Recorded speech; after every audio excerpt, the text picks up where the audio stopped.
Rafeeq P 2020 UDF ലഭിക്കുമെന്ന് പറയുന്നു. അതിനുള്ള സാധ്യത ഗ്രൗണ്ട് റിയാലിറ്റിയിൽ കാണുന്നുണ്ടോ? വിവിധ മുന്നണികൾ പല രീതിയിൽ കണക്ക് കൂട്ടുന്നുണ്ട്.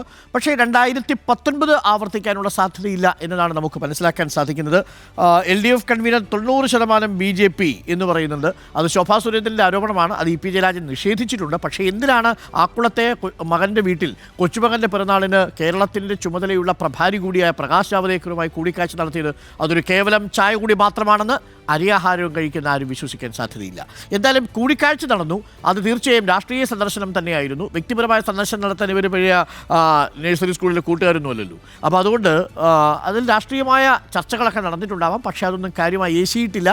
അത്തരം നീക്കങ്ങളും നടന്നിട്ടില്ല. അതിന് മറ്റെന്തോ കാര്യങ്ങളൊക്കെ സംഭവിച്ചിട്ടുണ്ടാവാം. ഒരുപക്ഷെ EP ജയരാജൻ തന്നെ അതിന് വില്ലിംഗ് ആയിട്ടുണ്ടാവില്ല എന്നും നമുക്ക് മനസ്സിലാക്കാം. പക്ഷേ ഇന്നലെ EP ജയരാജൻ അത് തുറന്നു പറഞ്ഞത് CPM-നെ വെട്ടിലാക്കിയെന്ന കാര്യത്തിൽ സംശയമില്ല.